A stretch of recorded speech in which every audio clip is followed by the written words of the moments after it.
Let us go, then, you and I, when the evening is spread out against the sky, like a patient etherized upon a table.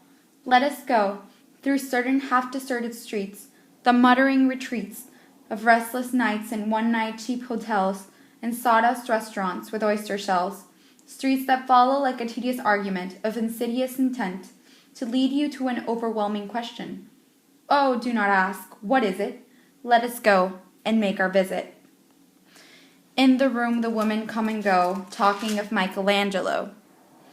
The yellow fog that rubs its back upon the window panes, the yellow smoke that rubs its muzzle on the window panes, licked its tongue into the corners of the evening, lingered upon the pools that stand in drains, let fall upon its back the soot that falls from chimneys, slipped by the terrace, made a sudden leap, and seeing that it was a soft October night, curled once about the house and fell asleep. And indeed there will be time for the yellow smoke that slides along the street, rubbing its back upon the window panes. There will be time to prepare a face to meet the faces that you meet. There will be time to murder and create, and time for all the works and days of hands that lift a drop upon a question on your plate. Time for you and time for me, and time yet for 100 indecisions, and for 100 visions and revisions before the taking of toast and tea. And in the room the women come and go, talking of Michelangelo. And indeed there will be time to wonder, do I dare? And do I dare? Time to turn back and descend the stair, with a bald spot in the middle of my hair. They will say, how his hair is growing thin! My morning coat, my collar mounting firmly to the chin, my necktie rich and modest, but asserted by a single pin. They will say, but how his arms and legs are thin! Do I dare disturb the universe?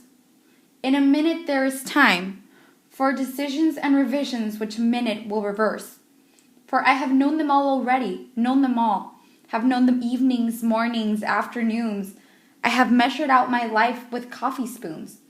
I know the voices dying with a dying fall, beneath the music from a farther room, so how should I presume? And I have known the eyes already, known them all, the eyes that fix you in a formulated phrase, and when I am formulated, sprawling on a pin, when I am pinned and wriggling on the wall, then how should I begin to spit out all the buttons of my days and ways? And how should I presume? And I have known the arms already, known them all, arms that are braceleted and white and bare, but in the lamplight, downed with light brown hair. It is perfume from a dress that makes me so digress. Arms that lie along the table, or wrap around a shawl. And should I then presume? And how should I begin? Shall I say I have gone at dusk through narrow streets, and watched the smoke that rises from the pipes of lonely men in shirt sleeves leaning out the windows? I should have been a pair of ragged claws, scuttling along the floors of silent seas. And in the afternoon, the evening sleeps so peacefully, smoothed by long fingers, asleep, tired, or it malingers, stretched in the floor, here beside you and me. Should I, after tea and cakes and ices, have the strength to force the moment to its crisis? But though I have wept and fasted, wept and prayed, though I have seen my head, grown slightly bald, brought in upon a platter, I am no prophet, and here's no great matter. I have seen the moment of my greatness flicker, and I have seen the eternal footman hold my coat and snicker, and in short, I was afraid. And would it have been worth it, after all, after the cups, the marmalade, the tea, among the porcelain, among some talk of you and me, would it have been worthwhile to have bitten off the matter with a smile, to have squeezed the universe into a ball, to roll it toward some overwhelming question, to say, I am Lazarus, come from the dead, come back to tell you, I shall tell you all, if one, settling a pillow by her head, should say, that's not what I meant at all, that it's not it at all. And would it have been worth it, after all? Would it have been worthwhile, after the sunsets and the dooryards and the sprinkled streets, after the novels, after the teacups, after the skirts that trail along the floor, after this and so much more?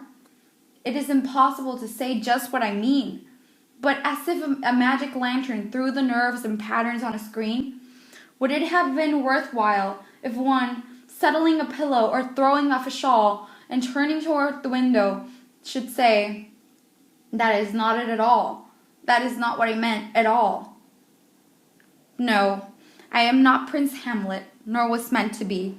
I'm an attendant lord, one that will do, to swell a progress, start a scene or two. Advise the prince, no doubt, or an easy tool, deferential, glad to be of use, politic, cautious, and meticulous, full of high sentence, but a bit obtuse. At times, indeed, almost ridiculous, almost, at times, the fool.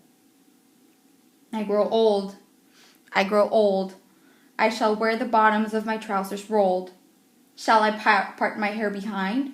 Do I dare to eat a peach? I shall wear my white flannel trousers and walk upon the beach. I have heard the mermaids singing, each to each. I do not think that they sing to me. I have seen them riding seaward on the waves, combing their white hair off the waves blown back when the wind blows the water white and black. We have lingered in the chambers of the sea, by seagulls wreathed with seaweed red and brown, till human voices wake us, and we drown.